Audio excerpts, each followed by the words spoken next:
Welcome back to the Football Terrace. It's a full fan highlight show. Get the like buttons hit. Get this show shared in your group chats with your friends, with your family, and much, much more.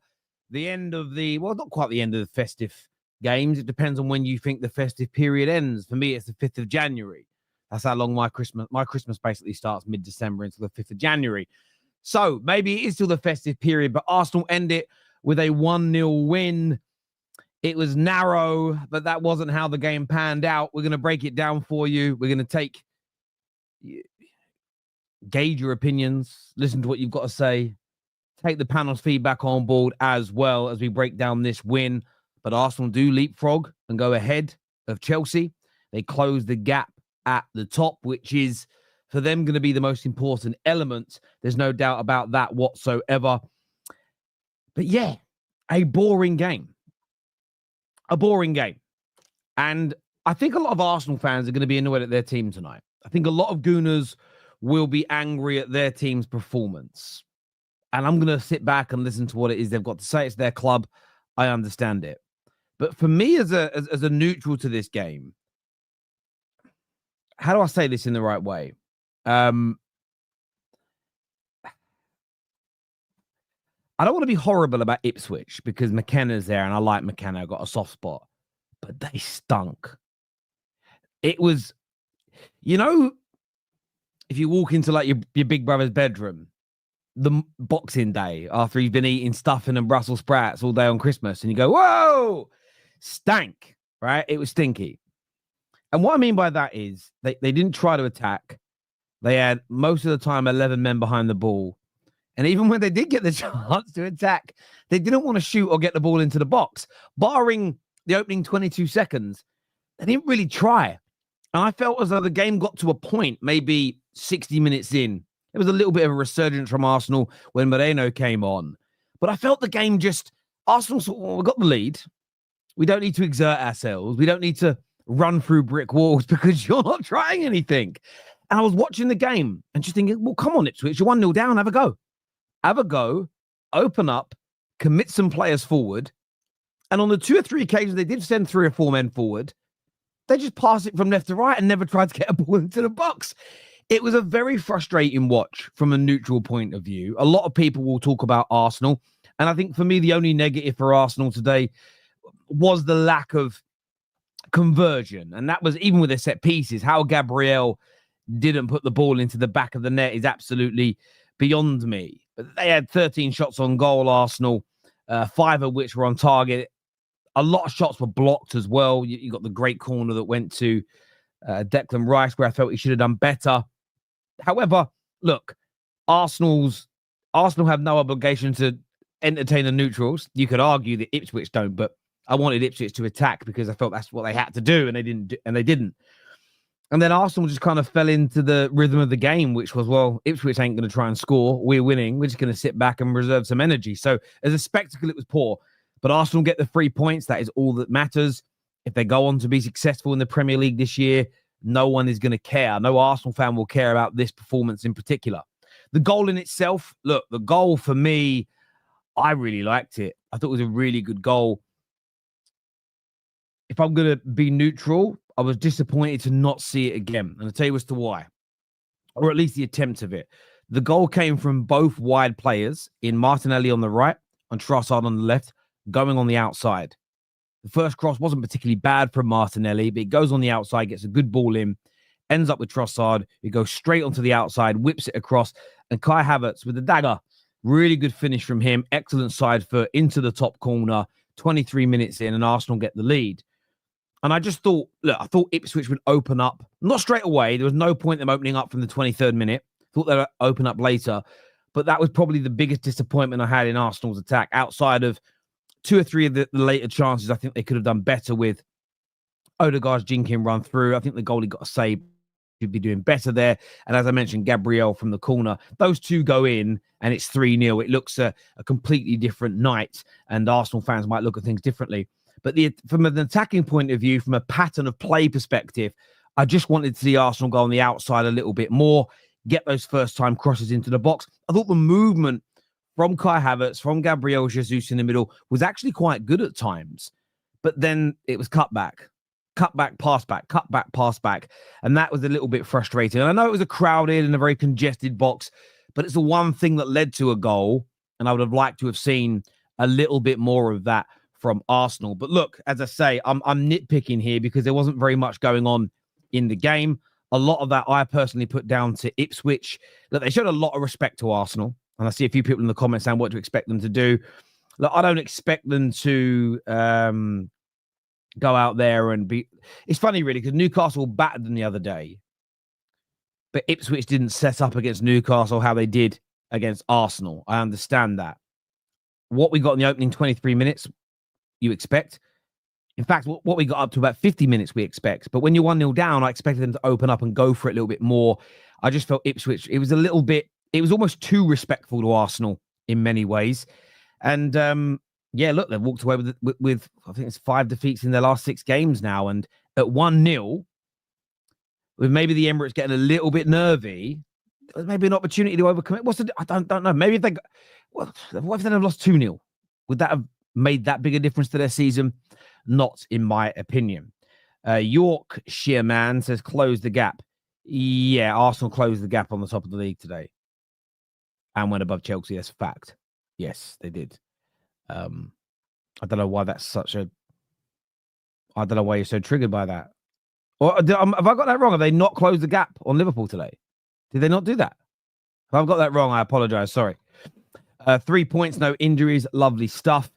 Yeah, listen, I hear you. I absolutely hear you. Clown Terry. Why am I a clown? Why am I a clown? What have I said that's wrong? What have I said that's wrong that's upset you? I'm so sorry. I'm so sorry, Christian. What have I done that's upset you? Have I not slagged Arsenal off? In a game they just won and didn't concede. And I didn't slag them. I'm sorry, mate. I'm sorry, bro. It was narrow. They time wasted at home. If you think, listen, the scoreline was narrow. Totally agree. If you watched that game and thought the performances between the two teams were marginal, I think you're deluding yourself, personally. I really, really do. Dead. Yeah, the game was boring. There's no doubt about that. That's it. That's it. I totally agree with you. I really, really do. Time wasting at home against Ipswich. Why not? I mean, do you know what's really funny about it, right? I wish my team had the leading games to time waste.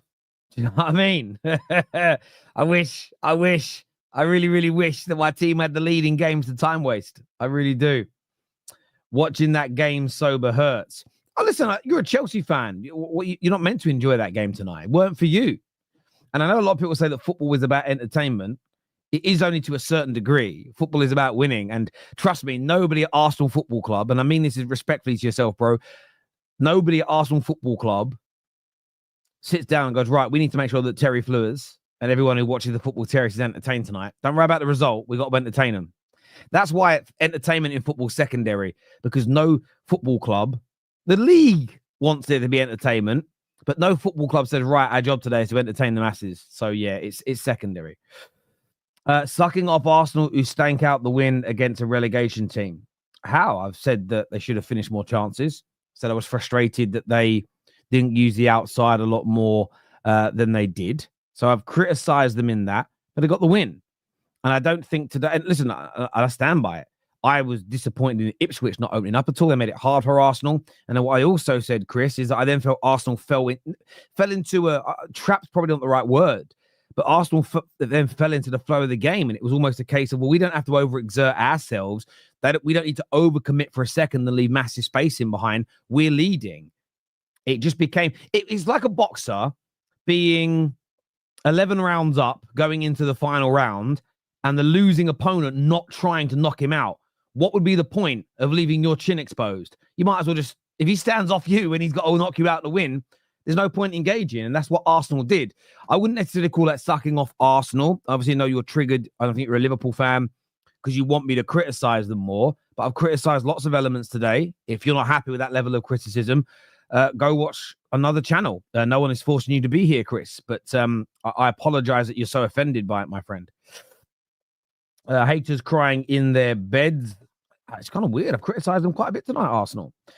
Ipswich going backwards in the 93rd minute. Well, Dyke's a Chelsea fan and he's laughing. And thank you, Dyke. You're a Chelsea fan. You saw what I saw tonight. And I did. But Ipswich did the whole game. They could have scored 23 seconds in, and they maybe could have scored 10 seconds into the second half. Outside of that, they didn't attack. My question is, to all the rivals that are crying, what's Arsenal's obligation to make it easier for Ipswich? None. Absolutely none. Ugly win, 3 points needed. Absolutely right there, my friend. Absolutely right. I know why. Listen, it's not all Chelsea fans. Most of the Chelsea fans who watch the Terrace are good people. I just realised why a lot of Chelsea fans are angry. Not only did Arsenal go above them, it was Kai Havertz that scored. I honestly kind of proves I'm not an Arsenal fan, in case any of you have got doubts. I didn't really deep that in my mind because I'm not in that space. Terry, thoughts on potential Nuno Mendes to United? I'll cover that a little bit more tomorrow. I actually spoke with Fabrice Hawkins earlier on today, someone I speak to quite regularly. And I like the idea of it, although certain people, he played at Sporting. Oh, no, bad recruitment. But we'll talk about that more tomorrow, Sam Ritchie. Thank you very much for the super chat, bro. Dagger. Yeah, it's a dagger. Kai Havertz dagger. Do you know how you know it's a dagger? Because people are saying, why are you saying dagger? As soon as you see people triggered, you realize what I didn't realize it had upset people so much. What do you want me to change it to? Kai Havertz goal? Kai, what do you all, how do you want me to title things so that you're all happy? And is that possible? Oh, wow. I can't believe people are so triggered. What have I done? What have I done? I can't believe it. What? I can't believe it. Can't believe it. Let's go to some more of these super chats. The fuck you mean close the gap? It was 6-point gap before the games. Stop being so shameful. Before the game kicked off tonight, it wasn't 6 points, was it? I swear. I swear it was I swear there wasn't a 6-point gap when Arsenal kicked off tonight. Unless I'm mistaken. They closed the gap. And they've got to keep doing that. Every week, Arsenal have got to keep winning their games and closing that gap. Whether they play first or second, they've got to keep closing that gap. That's their job from now. It's what they did tonight. Unless I'm mistaken. Martinelli is useless. One-on-ones, 6-point margin. Come on, you gooners. Do you know what Martinelli did in like the 93rd minute where he ran into the corner flag? It was correct that he ran to the corner flag at that point. But you know how he did that? That is exactly what he should be doing more in the game. Where I will defend Martinelli tonight, though, it's very hard when you're not really a skillful player, you're a pacey player. It's very hard when the team's playing with a flat back five. And then essentially the formation tonight was 5-5-0. Very little space, not a lot of room to move. It's a little harder for him to do it. But you see how he used his pace right at the last moments of the game? He should be doing that more regularly when he plays football, in my opinion. Thank you, Luke, for encouraging people to hit that like button for us. That would be amazing if you could all do that and get that done right now. Let's get those likes up, please, people. Have to beat Ipswich now, as BFC could beat Arsenal. Oh, yeah, you're a Chelsea fan, really. Sorry, Dyke. Yeah, listen. And look, Ipswich are a team most teams should beat, but they can cause you problems. Brentford's an interesting one. Arsenal got to play them next. They've got a lot of injuries at the moment. Probably going to be the best time to play them at their ground all season. So yeah, a big night that will be. Is that New Year's Day, I think? Nomad said these matches that are supposedly easy, but actually are traps. We have overcome it. We will be champions. Liverpool will lose points against West Ham. And please quote this message next Sunday. Listen, fair play to you for believing it. At least you got the guts to say it. You know what I'm saying? It is what it is. Look, tonight's one of those matches. I understand why some gooners would be angry.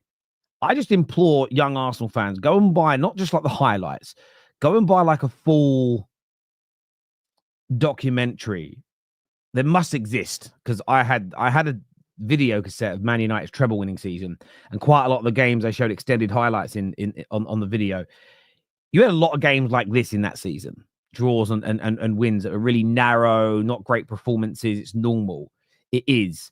I think in isolation, it isn't something to panic about. But again, I'm not an Arsenal fan, so I'm not looking at it emotionally.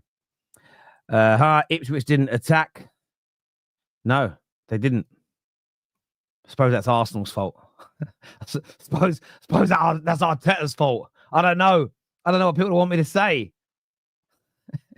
I said Arsenal just have opened up like the is it the Red Sea that Moses opened? Go on, attack us so that everybody else is entertained. Everybody's stuffed on turkey sandwiches and they can't move. Oh, please entertain me. The wife's gone to bed early. I don't know. I'm not saying you're blaming them, Josh. I don't know why people are so angry at me for Ipswich not attacking. I don't understand. Never looked like ever losing. It was just a passing exercise, 3 points. There are a few clubs who gave 3 points away this weekend. Listen, this is what I would say. Look, Liverpool had a very good game yesterday. I didn't watch the Liverpool game. I was with family. It was on the background, actually, but I didn't really focus on it. They won and played well, although they conceded early. Chelsea would have taken this performance yesterday and these 3 points as an example. City would have taken it. I would... Listen, I'm being dramatic when I say this. I'd have given my left bollock for it, mate, because I don't need them anymore because I don't want any more kids. I would have given away a whole bollock for a win like this. I mean it. I'm serious. My team is making me sad. Very sad. I was out with the kids today. We went shopping and trampolining and things, and some bloke come up to me. I was queuing up to buy some clothes. This bloke poked me in the back. And I knew what was coming. I said, "You all right, mate?" He went, "We're so shit, aren't we, bro?" I just laughed. It's in this queue. Where was I? I was in Zara. I just laughed. I went, "Mate, it's painful." He went, "I watched your video this morning." He went, "Nice to meet you." Blah blah blah. He went, "But yeah, it's bad, ain't it?" I said, "Mate, it's a killer. It's a killer." Haters want entertainment. Fans want trophies. I hear you. The game was slow. Goalkeeper saved Ipswich. Yeah, made a number of very good saves. He did. Very good saves. Cry every time Arsenal win. Kai Havertz scores again. He did score again. And it's probably results like tonight why Husam thinks Arsenal are favourites. We are going to speak to him in a minute. He's joining us. He does think Arsenal are the favourites, Husam does. XG 1.9 against 1.16. 0 shots on target from Ipswich. I think that's called game management, especially when they're not attacking. But yeah, I hear you. Not hating. I don't see them coping well without 7. Look, it remains to be seen. Tonight, it's a theory that holds water that can only be disproven with wins. What I will say is Arsenal have won their first game without Saka, which now, according to Pep Guardiola logic, it now means they can not win for the next 11 games, and it's okay because the best player's missing. So there you go, Arsenal. Pep Guardiola's giving you an out. And if anybody thinks I'm being serious, it's called sarcasm. If you don't hear and understand the sarcasm, please go touch grass. Please go get a girlfriend. Please go get a boyfriend if that's your preference. Whichever way around, doesn't matter. And get out your house. If you don't hear the sarcasm, you got problems that can only be solved by being around other human beings. Physical touch, consensually, of course. Some of you are killing me in the comments section. Why is everyone so angry today? Did Santa forget your bike? Did Santa forget your presents? Is that why you're so angry? What did Santa not bring you that's upset so many of you? What is it? Why are people so upset? I don't understand. Is it the Santa? Where's my fucking bike? You didn't bring it. Do you know, my son got 2 presents this Christmas that brought a tear to my eye because I didn't get them when I was a kid. He got what's it called? Something graph thing. You put a pen in it and you go around the circle and it makes like pretty patterns. Spirograph. I always wanted one. Didn't get one. He got it. And then he got this thing that you hang up in your bedroom, which is like all the planets in the solar system. I really wanted it and I didn't. And he opened them. They're from my brother. He said, "You're taking a piss." He goes, "You always wanted them, didn't you?" I was like, "Yeah." And my son's got them. Made me hate Santa so much, it did. But that's what's happened to some of you lot. God.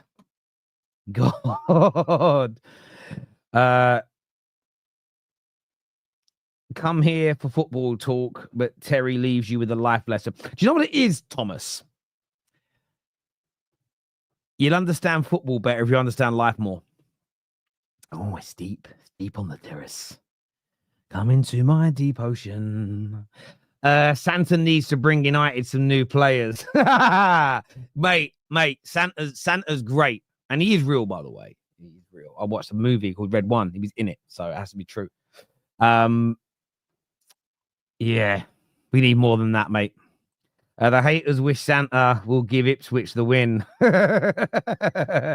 I'm surprised we didn't start Ethan Nwaneri.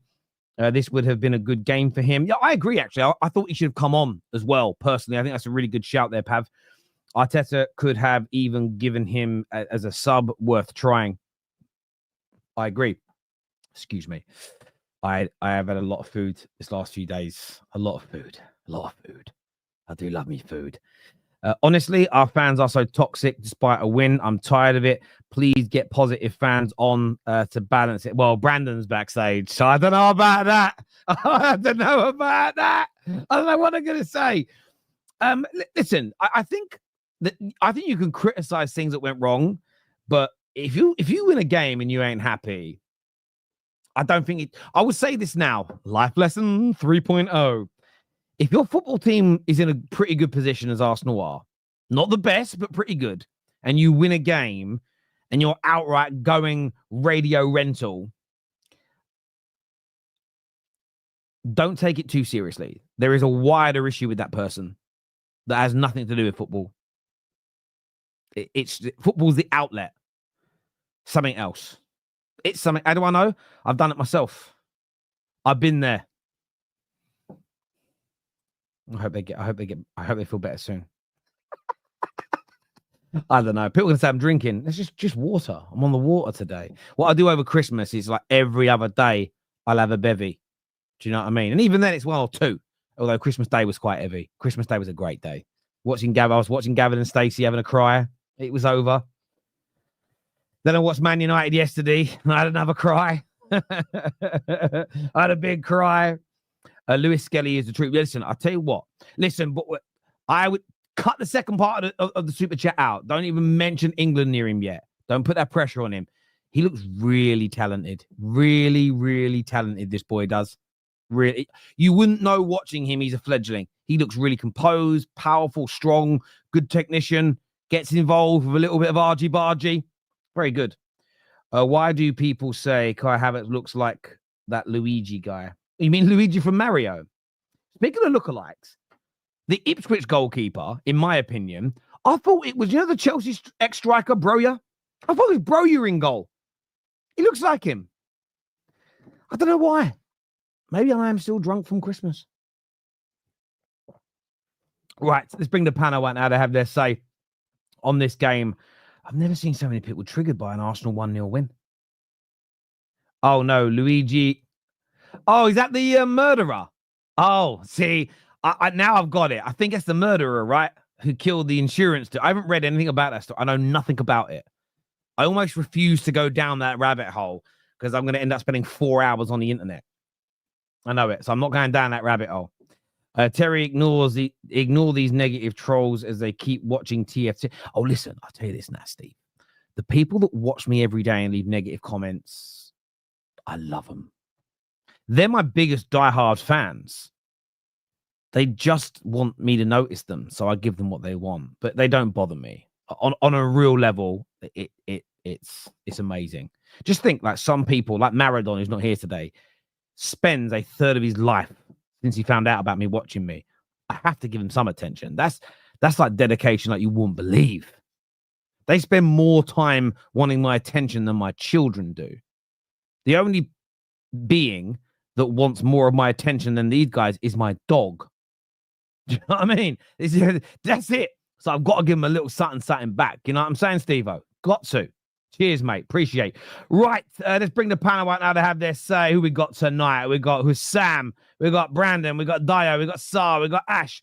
We got man like Matt. Welcome, one and all. Hope you had a good festive period. Can I make a request, please? Yeah.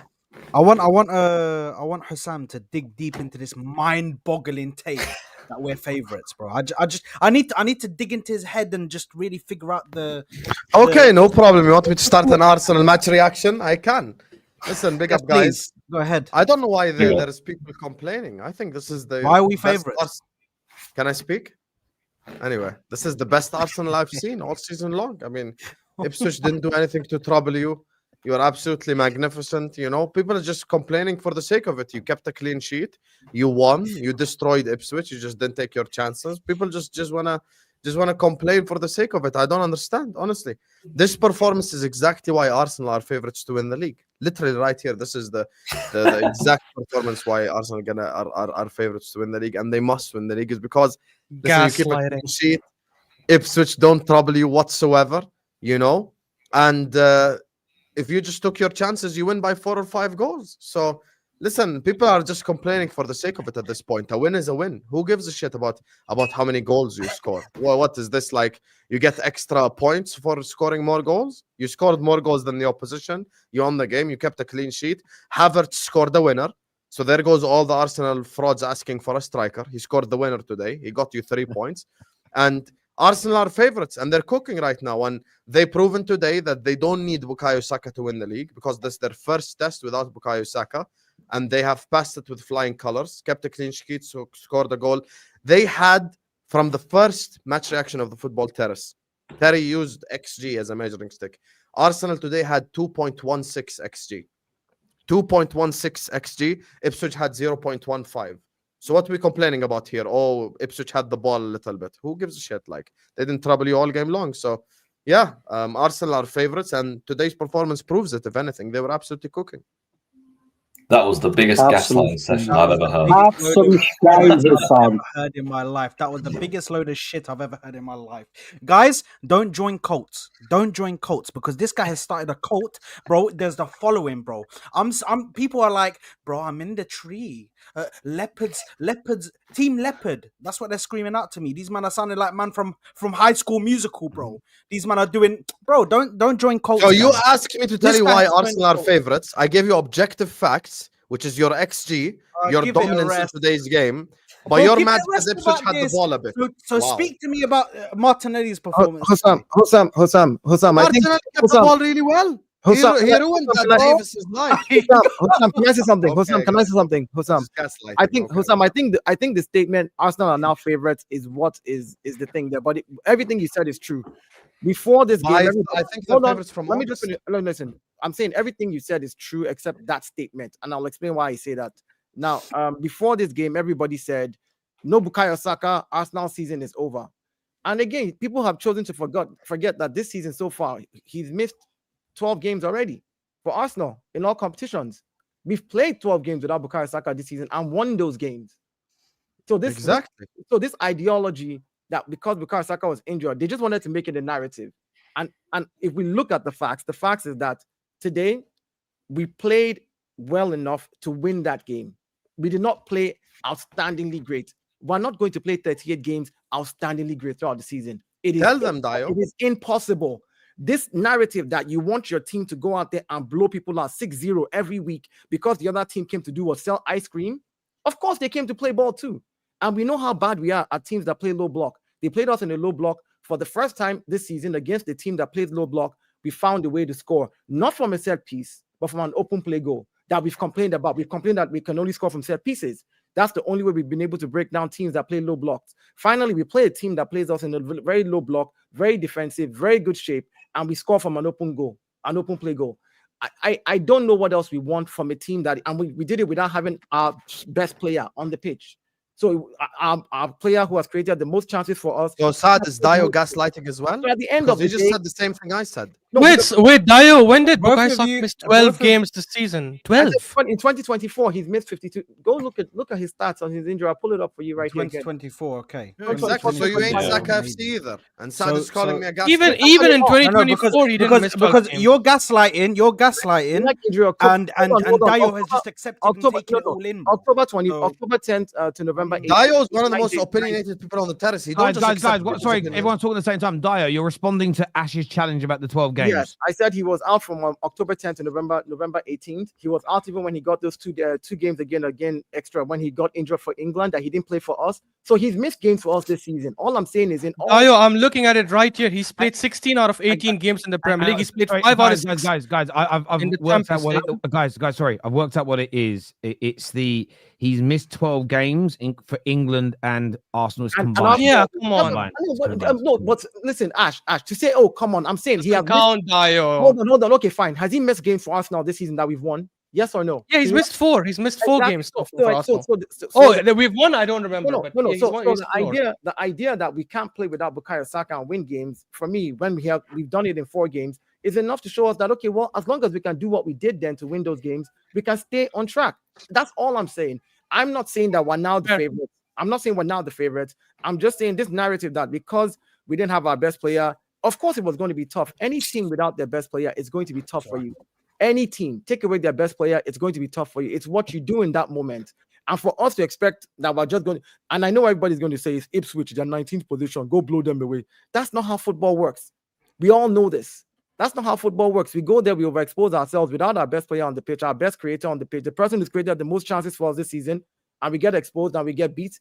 You see people complaining. I see somebody saying, play Ethan, and I'm like, yeah, give Ethan a chance, but this is not where you give Ethan a chance again. You don't have your best creator on the pitch. Ethan is a talent, but this is not the time to test things out. I think he's not a test. It's not a test. He's played at right wing many times. What I think we did today was very, very professional. Went in there, kept the cool head, not our best player, figured out how to play again as a team without Bukayo Saka, stayed in the game, scored a goal, could have scored more. Their goalkeeper made some amazing saves. So let's not sit down here and make it seem like we weren't on target. Goalkeepers making amazing saves means that you played an amazing ball for them to make an amazing save. It wasn't like we played a crap ball that the goalkeeper then saved. So that's a big difference for me. So I think can I just make one statement and I'm going to mute my mic and let you guys talk about your own club? Look, here's the thing as well. We have said this our whole life. So now don't gaslight me. Defense wins you titles. Attack wins you games. Defense wins you titles. You kept a clean sheet today. This is not me making stuff up. This is reality. Liverpool conceded to Leicester yesterday and conceded the game before and the game before and the game before. So what you're doing is more sustainable. Keep clean sheets, defend, and you win a league title. That's it. It's just end of discussion. Look, okay, I'm going to go to Saad and I'm going to go to Brandon. What are you saying, Saad? What are you saying about today's performance in isolation today for Arsenal? Listen, firstly, I want to say I'm happy with the win. I do agree. It's not our job to come out and entertain people. You know what I mean? Husam might be saying this all right now, but I guarantee if you go watch his watch along, he was probably saying, these guys are boring as hell. What am I doing? I might as well just stop this watch along now. Do you know what I mean? But anyway, listen, I'm happy that we managed to get the goal. I'm happy that we managed. I saw a lot of good performances. Miles Lewis-Skelly, again, a very good performance. I think Declan Rice was good. I think all of the defense was good to me, to be honest. Trossard had a very good game today. I like Jesus, how he was playing with a lot of energy, chasing all the loose balls, trying to get onto everything. Do you know what I mean? I'm a bit shocked that he came off in the second half. But there's still definitely some worrying signs. There's definitely some stuff that we have to look at and we have to evaluate, and we have to. I think the right wing and Martinelli on our right wing didn't work. I think to be honest, he stunk out the pitch today, in my personal opinion. I think he was dilly-dallying on the ball too much, didn't know where he was. Ash said it to me as well, way too predictable, every time going on his right foot. And it's just, this is something where I need to see Ethan Nwaneri now on that right side, because he's played it before. He's been in that position before. It's not a gamble where we're trying to play him out of position to try and fit the system. He was a right winger as well for the academy, so he's played in right wing as well many times. So he knows how to play that position, especially in the system as well, because they carry that through. Obviously, on the lower levels, under 21s and that, they try to play exactly the same as the first team. So I want to see Ethan Nwaneri play in that position a bit more on the left foot. I think he's a bit more of a creative player as well, which will definitely give him a better chance. But listen, a win is a win at the end of the day. What we needed is to win the game, get into second place, and this is all we need to do. Is we need to go and we need to make sure we're scoring a goal, and we need to make sure we're defending right and getting that win at the end of the day. That's all I care about, is the 3 points, and I'm happy with the 3 points. The performance, we could have done way more. We could have scored way more goals. Yes, we created a lot of chances, but we weren't putting them away, which is definitely something that we need to look at.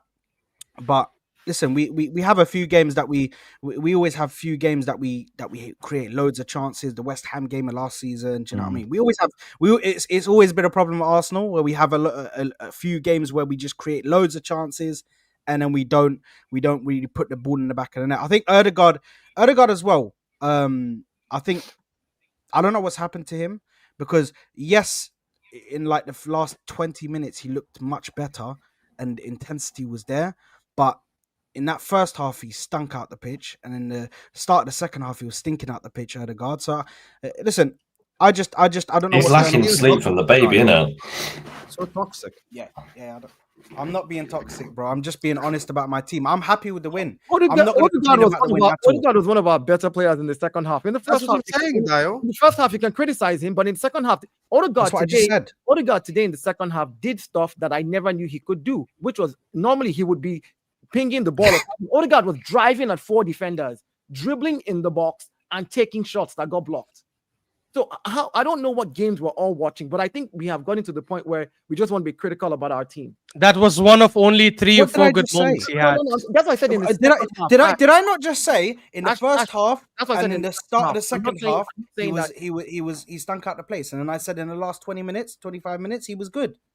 I just said that. Do you know what I mean? Anyway, listen. Big ups to the guys for the win. Yeah, Havertz stunk out the pitch as well. Big up for how he scored.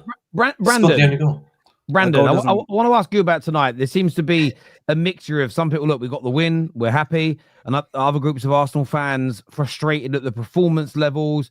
How did you see tonight's performance and win overall? Well, first of all, Merry Christmas to you all. I hope you all had a good one. People that celebrate it, or the holidays, etc. Hope you've all had a good one. Tonight, let's put it this way: nobody from the Premier League is going to be running around trying to get video footage of that game tonight to advertise it as something for the league, because that game tonight was like watching paint dry, to be fair. But look. The one thing that I've always been critical of with Arsenal under Arteta is teams drop points around us and we fail to capitalise. So tonight, it's not even about the performance, although there were some stinky performances. And if you really, really want to go deep into it, you can sit there and criticise, definitely 100%. But tonight was all about the 3 points. So, you have to sit there and say, look, we got the 3 points, we got the job done, on to the next one. Having said all of that, though, I think the reason why we struggle with low blocks so much is because we don't move the ball quick enough. The first half was a prime example of that. We could have had as many goals as we wanted tonight because Ipswich offered absolutely nothing going the other way. Even when you look towards the end of the game and we're in added time, and Ipswich actually had a couple of opportunities to attackers, they didn't even throw the ball in the box. A chance to get a point at the Emirates, and they didn't even bother to cross the ball in the box. So, guys, before you let Husam try and gaslight you into thinking that tonight was fantastic and this is what's going to win Arsenal the league, let's just remember, right, this was Ipswich Town who came to the Emirates tonight not to win, not to get a point, but to not concede too many goals. That's what I saw tonight. I saw Ipswich, they didn't want to concede too many goals. They didn't want to make it embarrassing. And then when they had the opportunities to go up the other end and try and attack, they didn't really do that either. So we could have scored a lot more. And in the second half, it was a lot better. The intensity was a lot better, especially toward the last 20 minutes of the game. Odegaard started to pick up the ball, was moving a bit more intense with the ball and that. But yeah, that's our problem. The reason why we struggle to break down low blocks is because it's so slow, it's so passive, it's so sideways at times. And that's why we struggle to, score goals against low blocks. We allow players to get themselves back into their positions, and then all of a sudden you're trying to break down 2 banks of 4 again, rather than pulling players out of position and moving the ball quickly. And that's where I think we're failing there. The performance has got to be a lot better against Brentford, because it's not going to be easy going to Brentford. I don't know if you lot are aware of this, but Brentford actually have one of the best home records in the league at the moment. And I know they've got a lot of injuries, but we do have to perform a lot better. The good thing about tonight is we won without Bukayo Saka. Our players didn't really have to use excessive amounts of energy. You know, the game was always in our control after we scored the goal. And that's about it, really. You know, 3 points is what matters. And on to the next. So how are you saying I'm gaslighting then? If you say 3 points is all that matters. So I'm saying, let me just tell you objective facts. Let me tell you objective facts. Just 5 seconds. Give me 5 seconds because people are going to accuse me of gaslighting. Arsenal 13 shots, Ipswich 3 shots on target, 5 Arsenal, 0 Ipswich, 70% possession, double their passes, 90% passing accuracy. You had 5 corners, they had 1. Your XG was 2.16, they had 0.1 XG. So how am I gaslighting? You dominated them, they kept a clean sheet. Husam, which is why I said your statement that we are favorites. Hang on. After stating the fact, hang on. The statement that we are favorites It's not even about the favourites. Hang on. It's not even about the favourites. Husam, answer me this question. Yes. Could you have played in that Arsenal backline tonight? No. You, Don Husam, could you? Yes, you could. No, I couldn't have played in it. Gabriel and Saliba pocketed Delap, who's been performing really well. I'll be honest with you. They offered absolutely nothing. Sam hasn't got that kind of physical ability. Do you know what I mean? Like this again. Even so, we could have carried Husam tonight, no problem at all, right? Because Ipswich offered nothing. Brandon, you made a statement. Ipswich offered nothing. Brandon, hold on. You made a statement though. You said Ipswich came to not win that game and to just make sure that they were not beaten badly. That they knew they were going to be beat, but they just didn't want to be beat badly. So they achieved their objective, which is they came there knowing they were going to be beat. Arsenal, and so they set up that way. They set up to say, we know we're going to concede a goal eventually. But once we concede, we're still not going to go out and attack because we just need to protect ourselves from being battered 6-0, 7-0. Because your statement saying that's how Ipswich came to set up, Ipswich achieved their objective. Arsenal, on the other hand, did not have to overexert too much energy since Ipswich wasn't attacking. There was no point now exerting energy on the low block. Like there's no point. Hold on, there's no point. Hang on. What I'm trying to get at here, Dave. That you're not going to get anything of out of. What I'm trying to get at here, right? What I'm trying to get at here is you got Husam here trying to gaslight people into thinking that Arsenal are favourites because of that. Can I just confirm one thing? Apparently, Bukayo Saka's just had surgery on it. Yeah, I'm gonna come to that in a second. Just gaslighting bit, and then we can move forward. So, like I said, Brandon, I hear you, and Brandon, I'm saying the statement that we're favorites is the gaslighting statement for me. In everything Husam said, that statement. Everything else, I agree with. The point that I'm making. All I'm saying. Dayo, the point that I'm making is right. We got Husam here saying Arsenal had this XG, Arsenal had that, and blah blah blah blah blah. And this is we played. With all due respect, we played Ipswich Town tonight. This is nothing to get too excited about. This isn't one game that you're going to look at and go, "Cool, Arsenal are the favourites to win the league now." Not a chance in hell. This is a team. How's that toxic, Husam? You're toxic because you don't back your team to win the league. You're toxic because you don't back your team to win the league. The biggest bit of nonsense is, look, there are some people that will completely buy into what Husam has said about the game. There are others that won't. That's fair. But this idea that a team that is full of Champions League winners, league title winners, who are 6 points clear at the top with a game in hand, not being the favourites, nobody is buying it. Not a single soul. I'm not asking you to buy it. It's It's reality. Can I also just point out that Ipswich you want to be the underdog so bad. We are the underdog. Sorry. Matt was talking. What did you say? Yeah, can I just say that Ipswich are a very good team as well. They beat Tottenham away. They drew to Man United. Like they're not a bad team. Yo, so you ruined your case. You ruined your case. You're gaslighting everyone now. Man United and Tottenham right now are gas. That's really gaslighting. We know how football can be. Certainly, yeah. Just on what Saad was saying, it's been confirmed that Saka's had his surgery and will be out for months. According to the manager. So yeah, look, January window's around the corner. Some other players are going to have to step up. It's going to be a very, very interesting time indeed. Gunnar Sulz, a really important game for you to win tonight with Liverpool extending that gap to 9 points yesterday. What was your thoughts on that? I know, Brandon, you got to shoot because you got work in the morning, mate. Top man. We'll chat to you again soon, brother.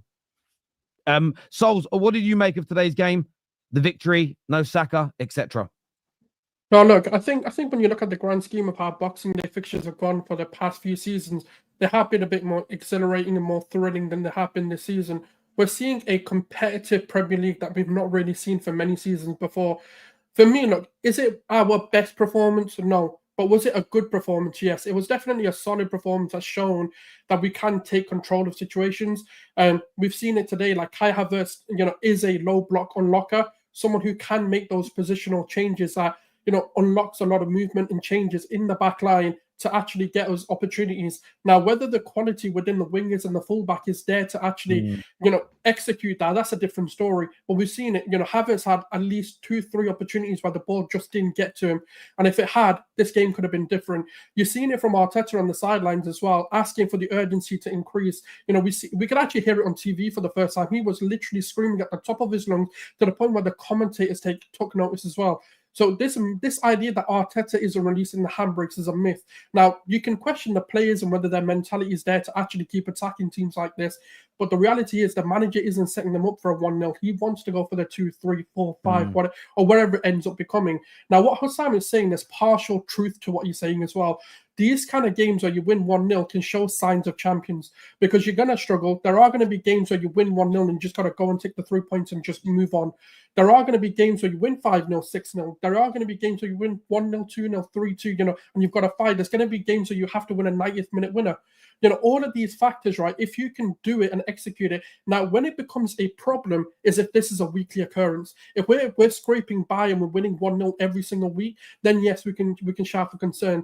What you've also got to understand is how Ipswich are set up. They set up in a very, very deep, nasty low block.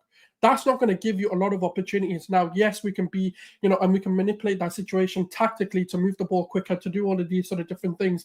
But there's also a flip side to it. There's still another half of the season to go. Use the opportunity where, by the way, they had 0.1 XG. Take the opportunity to just put your foot off the brake and not press. We've got a game on Wednesday. We've got to play Brentford and then Brighton.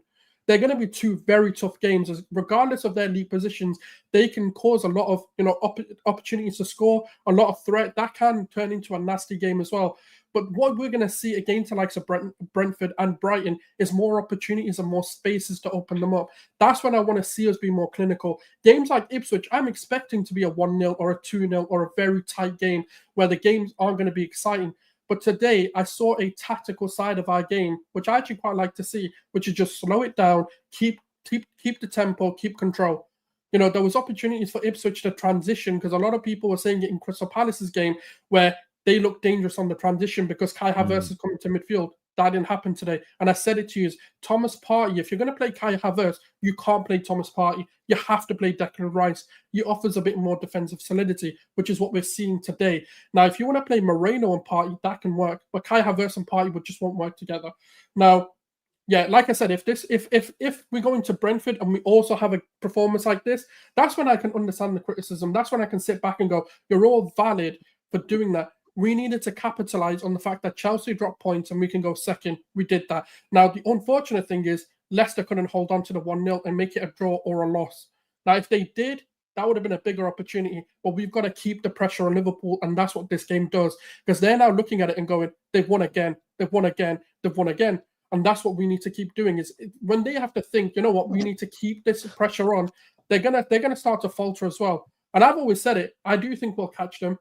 But we can't do that unless we keep winning our games.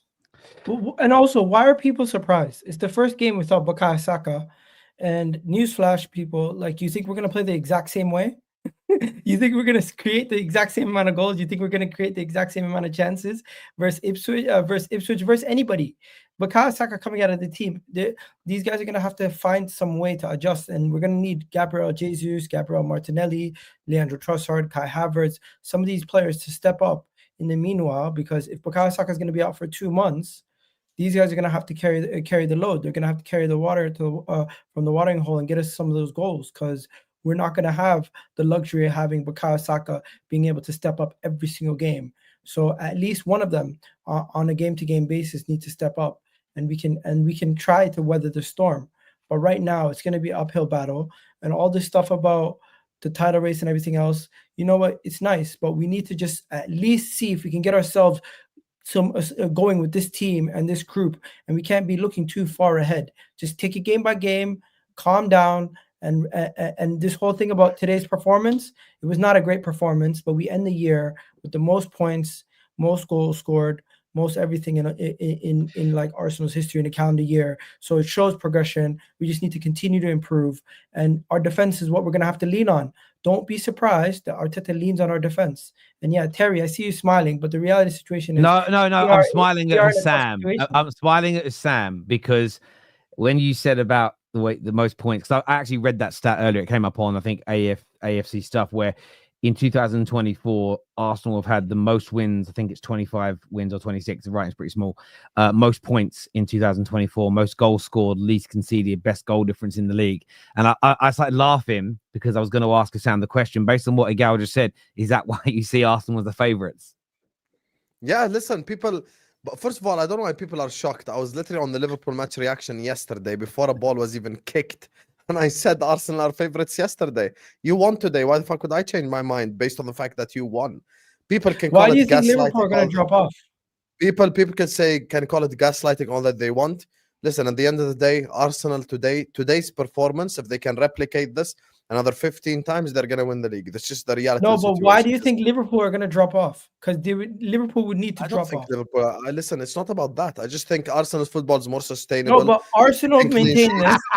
You have a stronger Arsenal defense. maintain this. Kai Havertz scores today. So you're not Bukayo Saka.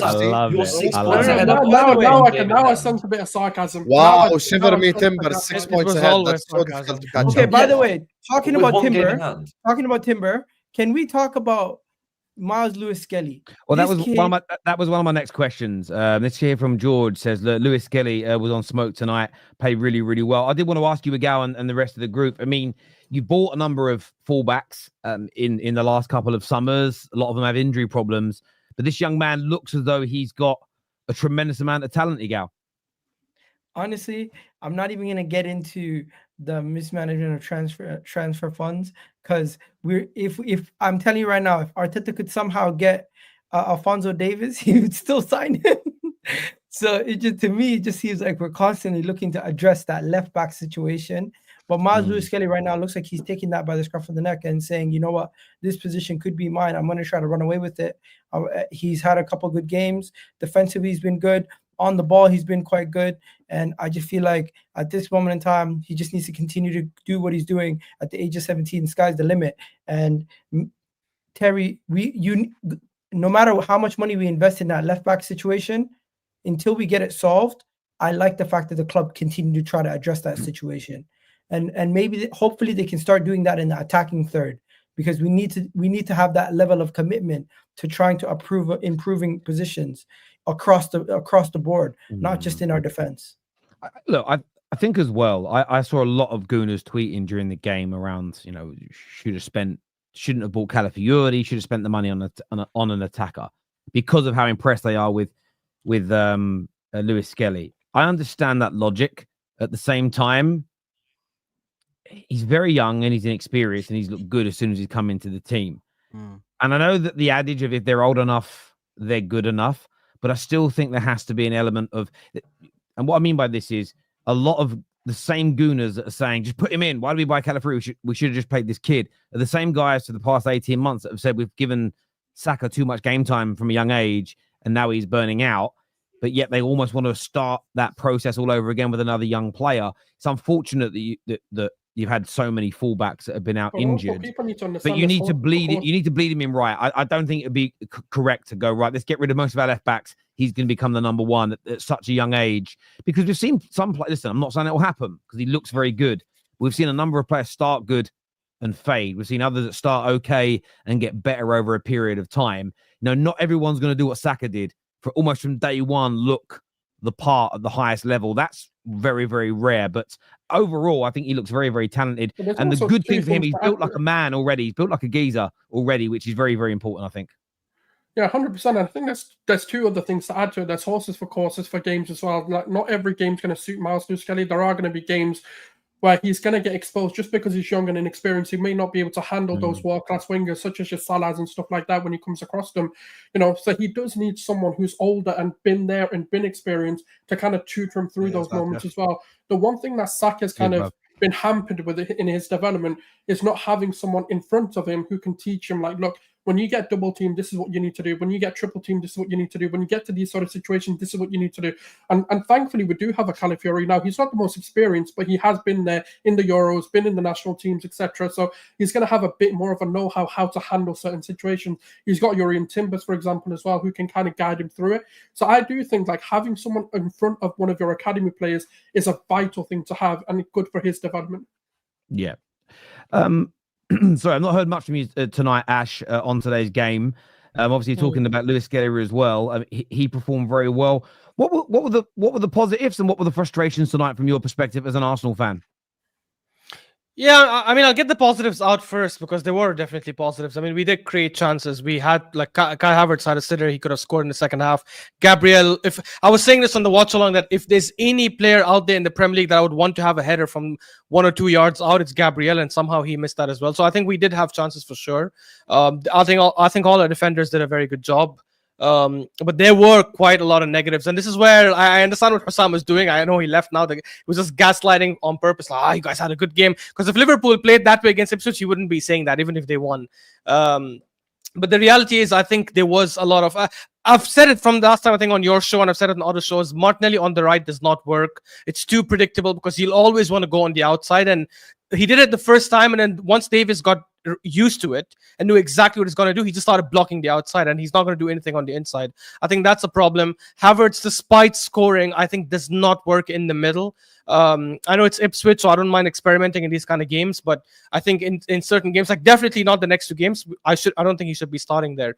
But the biggest negative of them all is finding out that, or confirming the news that Bukayo Saka is out for many months. He's out for, like, he did the surgeries. And I've said it, like, the moment he got the injury, I said if he is out until March or further, we need to go and prioritize the right wing, because the reality is, and I've backed Arteta for many times before, but I don't trust him with fixing this internally, because every single time Arteta has had a major injury to one of our starting players, he's failed to fix it. Every single time. You could go to Odegaard this season, you could go to Thomas Partey last season, you could go to Saliba in the season when we first challenged, you could go to Thomas Partey the season before that when we were challenging for top 4 and we bottled it, or Kieran Tierney, who at that time was our major left back. So if you're looking at Arteta fixing it internally, it's not going to happen. He needs to go get a quality right winger to play. And I'm not even saying get a world-class right winger or get a winger from the Premier League, because I know Brentford will... Like, if you look at all the mid-table teams, they're not going to sell you their main right wingers now unless it's for a hefty premium price. Brentford are not going to give you Mbeumo. West Ham are not going to give you Bowen or Kudus. What other mid-table team is there? United are not going to give Rashford, you Diallo. You got Rashford. No, but I'm talking about right wingers. United is not going to give you Diallo. So none of these teams are going to sell you their right wingers. You have to go outside the Premier League and get a decent right winger and come and do the job. They will, for the, again, it's about money. And I think the one thing that's a hindrance for that right-sided attack, as the players you've mentioned, is so many of the mid-table teams have a chance of European qualification this year. Exactly. Which gives them money, and it gives them the opportunity of a trophy, which some of them may never have expected. I mean, the league's kind of weird from sort of 4th place down. There's such a small gap between all of them. It's hard to really predict who's going to finish where at the moment when you look at the form and the goals. It's, teams are 1 minute looking... I've seen teams in the last few weeks win a game and go 4th on a Saturday afternoon. 2 weeks later, they're sitting 10th, but they're only like 2 or 3 points from those positions. So, no, I do agree with you, but the market's going to have to be... It's got to be addressed by Arsenal. And look, whether it's someone that can long-term challenge Saka for the position, or it's someone who is, can maybe play... I mean, look, there's talk of... An example is there's talk that Barcelona may not be able to register Dani Olmo as an example. Now, that's someone that plays attacking midfield, but it's also someone that... But he's not a right winger, though. Yeah, but he can go on the left. He's played games on the left. He's played games on the right. But then we'll have the same issue with Martinelli then. So no, the point I'm making is that this is what I think Arsenal fans, in terms of conversations, have got to look at. Do you want someone who's just a right winger, but then they're going to be behind Saka the whole time? Maybe they'll say no. Maybe they'll say, actually, I'm enjoying my football being the starter at Brentford, as an example. Could you go for someone that could cover Saka's position now, but then challenge for a separate position as a starter when he returns? Do you want someone who's a bit more multifaceted and can cover a number of positions? I'm using Danny Olmo as an example. Yeah, I get you. It doesn't necessarily need to be him. That's what I think Arsenal have got to. It's a tough one, and they've got to get. It may actually be you look for something completely different. It could be actually you go out and buy. You go out and sorry, mate. You go out and buy the number 9 who scores goals, and so I don't think it necessarily has to be a like for like replacement, but it's got to be somebody that I think takes your squad to a new, helps move your squad to a new level. I don't think it can just be someone of Cunha would be a good signing. Yeah, Cunha would be a good signing. It can't be someone of Reece Nelson's level that comes in and plays for 3 months and then falls away again when Saka's back. I think it needs to be a significant signing for your club, personally. By the way, and I'll just add this as well, like, because it's been everyone's been talking about it everywhere, and even though I've said it many times that for me, like, I'd want Arteta sack end the season if he doesn't progress us, and I think there's a lot to criticize about him. Saka's injury is not one of them. I think that's the most ridiculous thing I've seen online. It's because he didn't manage his minutes. When you have someone like Saka in your team, the way Liverpool have Salah, the way Real Madrid have Vinny Jr., the way City have Rodri, I'm not saying he's as good as these guys. Before people get triggered and go mental, I'm saying he's as important to our club as these players are to their clubs. They play every single Premier League and Champions League games, because the reality is we're not sitting 10 points ahead where we can experiment, we can rest some of our guys, we have that cushion. We are the chasers. If you are chasing in the Premier League and if you're chasing in the Champions League, especially with this format of the Champions League, where you have to play your main team till the very end because it's a league table, right? Unlike the previous format where you could rest your players in the last game if you already topped the league.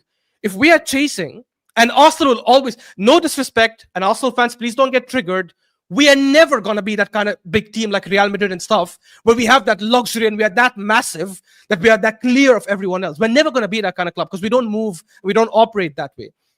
So when we are that kind of club that's chasing, also occurred from a cross, so it's not as if it was down to the coach. It was Jamie just really unlucky. That but for me, it's just the thing of, he should have rested in some Premier League or Champions League games. Are you stupid? It makes Salah starts every single game. How come people don't say that about Salah? It's ridiculous for people to be saying that that's on Arteta.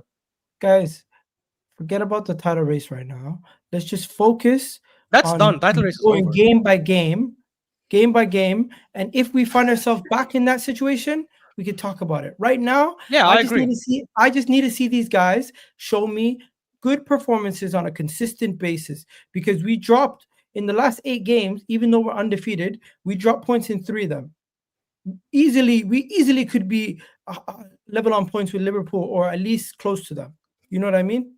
So let's not forget about it completely, but at this moment in time, just put it in the back of your mind, focus on improving the team, focus on going into that January window. And for me, if we can go get Mohamed Kudus, we can go get a Lookman, if we can go get somebody who's a difference maker, do it. But if we're gonna go get like another player that's a project, it's just gonna be another hindrance, in my opinion. 80 million, Rashford's yours, bruv. I wouldn't take him for 5 million. Paying more than 40 million for Rashford. By the way, 80 million. I would not take him on a free. I'd take Kudos for 80. I'll tell you this. If you tell me 80 million for Rashford, I'll say Arsenal Football Club better go drop another 5 million on top of that and get me Lookman or Kudos, because that's how much they cost. No, I hear you. I'm obviously being sarcastic. Lookman's a better player than Rashford. What do you mean? Why are you laughing at that? Yeah, he is. Who's laughing at it? No, Matt. Matt was like Lookman for 80. No. The guy was on the 85 million for Lookman. By the way, Lookman, Atalanta are in a title race, top of the league. I believe they never won one before. Yeah, he ain't. They ain't selling no one. He's not going nowhere. But the reality is, he's going to cost a lot of money. Though, Miguel, you don't necessarily mean Lookman. You're talking players of that ilk, and we do understand it. A few super chats here. First one says, "Stop with the Jedi mind tricks." I think that's to Husam, and show some chest. Saad, stop being toxic about your team. Believe is what Omar, who's also a Liverpool fan, says there. I think this person means Gabriel, but he says, "How did I think he means Gabriel get that offside ball in the net?" Yeah, Gabriel. It was the one time all night that the Ipswich goalkeeper actually made a mistake, but Jesus was offside. So yeah. Yeah, I mean, it would have. Yeah, it was crazy that sneaked in. Do you know, reminded me? Do you remember when Bellamy equalised against Man United in the 4-3 derby? Yeah. It sort of scored from a really obscure angle. It reminded me of that. Maicon in the World Cup as well. Yes. BH says Terry not understanding it was 6 points before Liverpool played. Since when did we start saying close the gap when the team you're chasing has played already? So again, It was 9 points. I stand by what I said, BH. At the start of yesterday, there was a 6 point gap. Liverpool won, and they made it 9 points. If Arsenal would have lost today, their fans, and rightfully so, would be going crazy that they failed to close the gap when playing a team like Ipswich. They closed that gap back down to 6 points because there was a 9 point gap. I think we absolutely said the same as.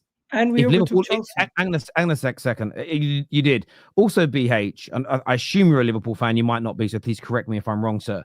But if Liverpool would have failed to have won yesterday, or they would have lost 1-0, then they would have failed to extend the league and put more lead and put more pressure upon Arsenal. I think football fans have been rightfully saying that for a long time. It wasn't just made up on this show recently. Skelly was given a rough time from Ipswich players like Delap. He still was tough and cool. He was. I thought he was very good tonight. Very, very, very, very talented young man. He showed a bit of aggression. I like that. Sam, be humble. It's Liverpool 100% title to lose. Sam is just trying to. We all know what Sam's doing. Play it down as underdogs, and when we win it, we can be praised even more. It's just so see-through. It's so see-through.